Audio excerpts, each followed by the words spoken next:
Right, we now come to questions to the Prime Minister.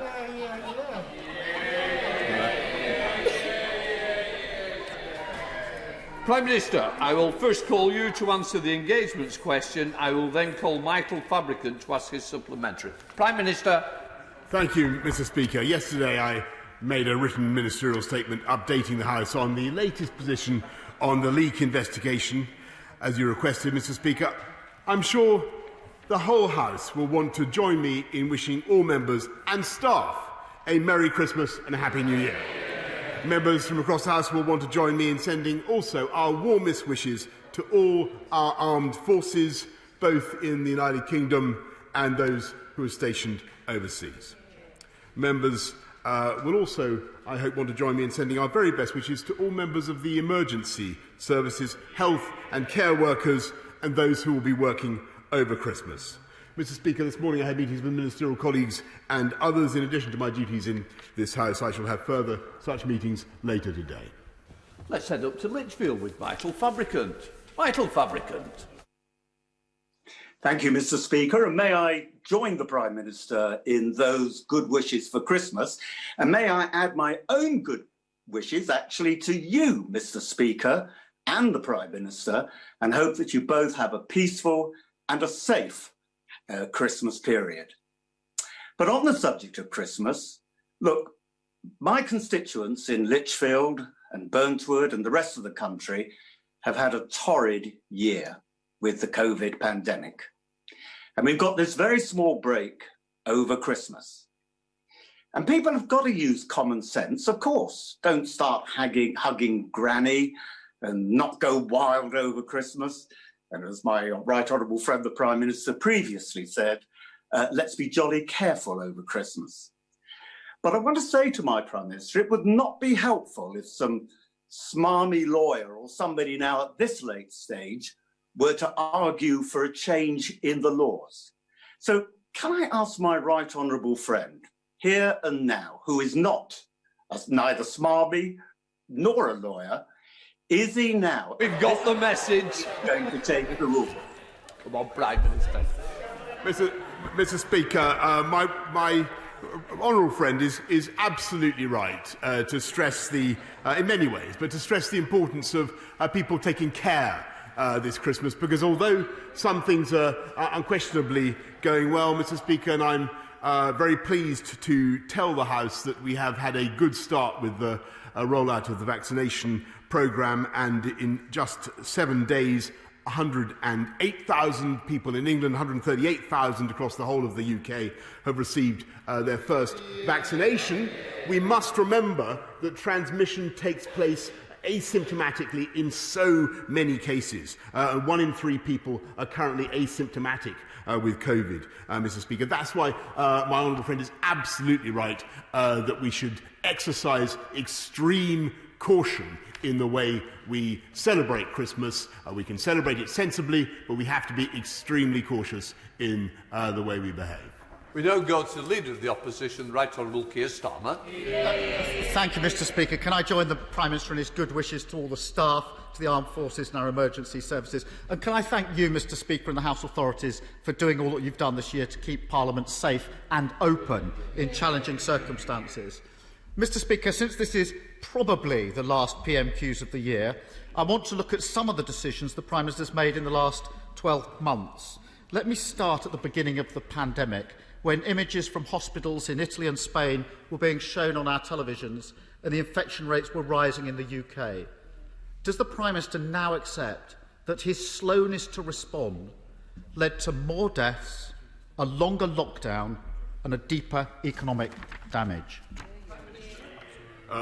Mr. Speaker, no, because at every stage we followed the scientific guidance and continue to do so. And he's right to draw attention to what's happening across the whole of Europe, and indeed there are spikes now taking place across the whole of the EU. And thanks to the tiering system that we have in place in large parts of the country, thanks to the heroic efforts of the people of the northwest, of the northeast, Yorkshire, Humber, we're seeing those rates coming down. And yes, it's true that we have spikes now in some parts of London and the South East, but we will make sure that with our adjustments to the tiering that we conduct over the next few weeks, that we will address those issues. That is the right way forward for this country. That's how we'll defeat the virus, with vaccines, with community testing and with tough tiering. And I think what people would like to hear in this season of goodwill to all men is a little bit of support from the right honourable gentleman for what the government is trying to do to beat coronavirus, and perhaps just a little less carping. Keir Starmer. Well, Mr Speaker, if the Prime Minister won't listen to me, can I quote his own spending watchdog, the Office of Budget Responsibility? Because they said the UK locked down later and for longer than some of its European neighbours and experienced a deeper fall and slower economic recovery. Mr Speaker, this isn't bad luck. It's not inevitable. It's a result of the Prime Minister's choices.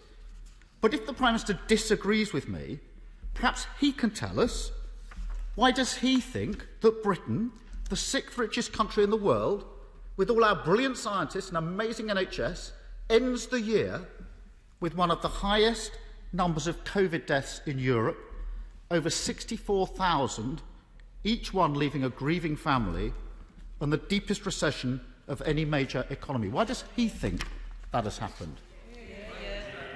Well, Mr Speaker, the House will have noted his slight change of tune in his criticisms of the UK performance, but perhaps he could tell me why it is that the UK is the first to produce a viable treatment for coronavirus in the form of dexamethasone, or the first country in the world to roll out a clinically tested stage 3 vaccine. Mr Speaker, this is a pandemic that has affected the whole of Europe, and this government has continued to take the tough decisions necessary to beat it. And I may say so, Mr Speaker, without wishing to cast aspersions on the point of view of the right honourable gentleman. I would take his criticisms of the UK government's decisions a little more seriously, frankly, if he had been able to decide last week or even the week before whether he even supported the approach we were taking or opposed it. He couldn't do either, Mr Speaker. He abstained.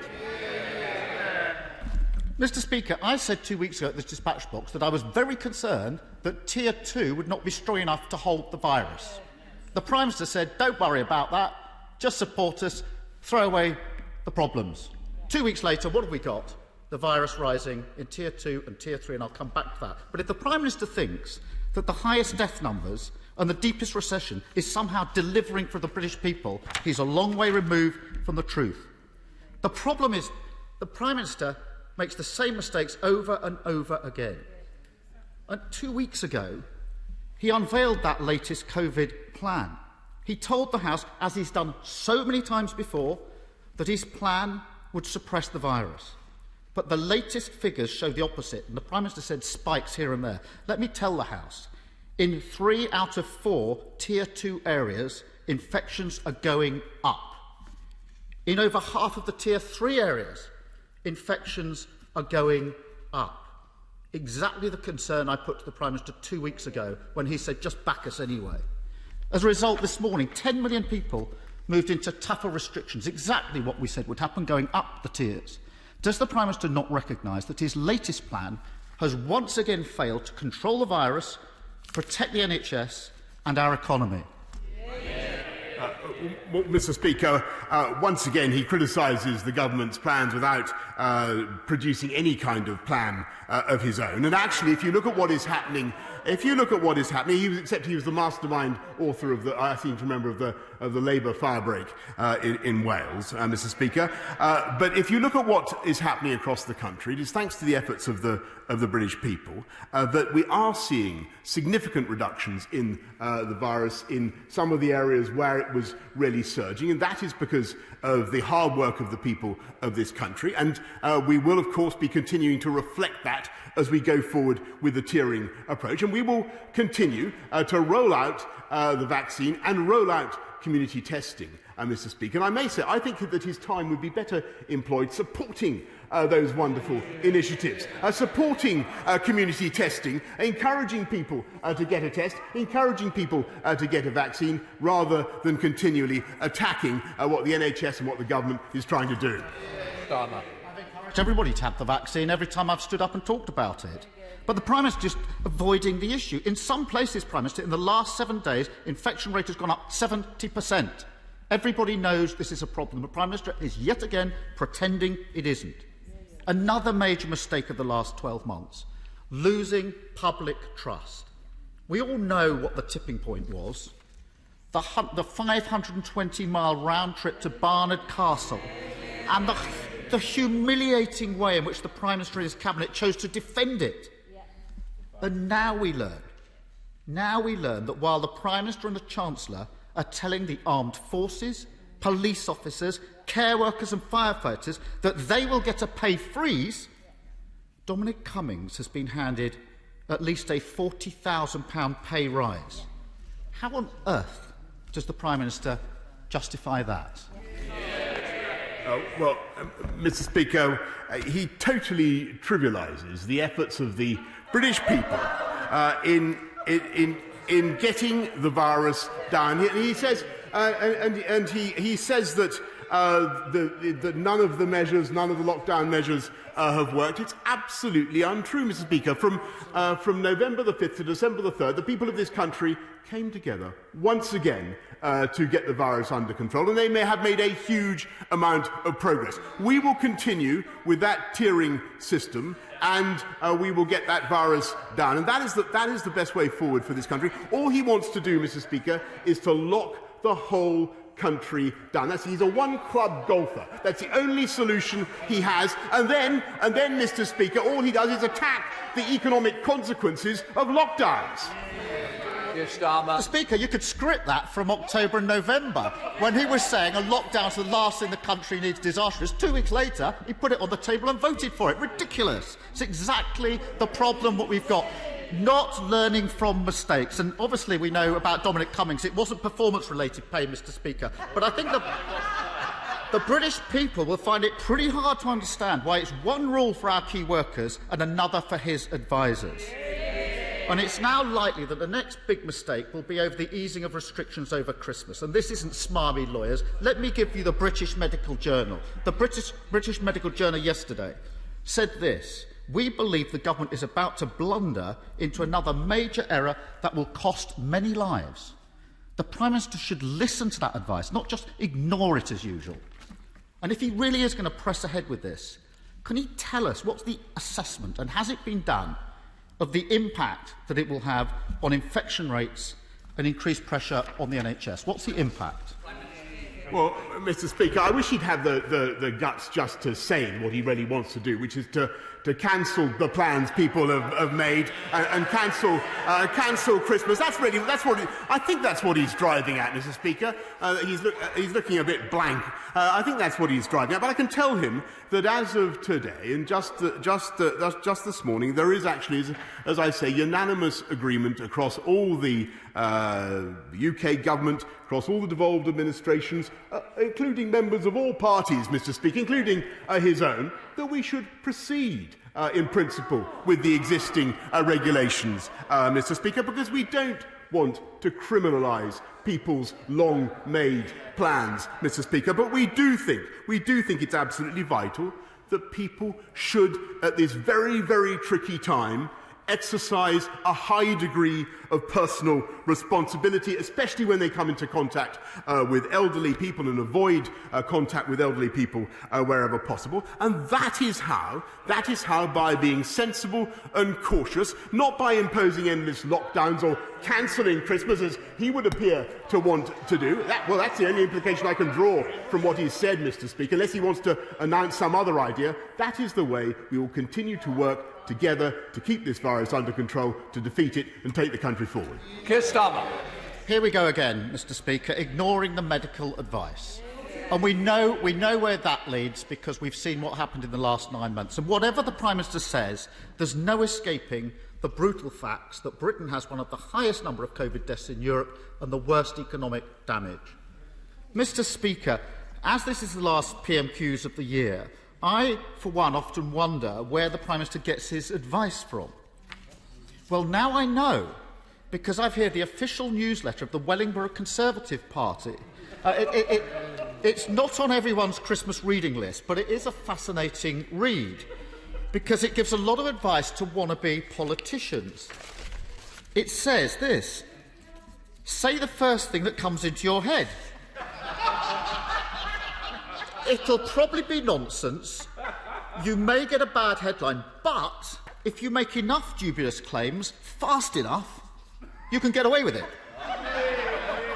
And it includes the December edition, the advice. Sometimes it's better to give the wrong answer at the right time rather than the right answer at the wrong time. So, my final question to the Prime Minister is this: is he the inspiration for the newsletter, or is he the author?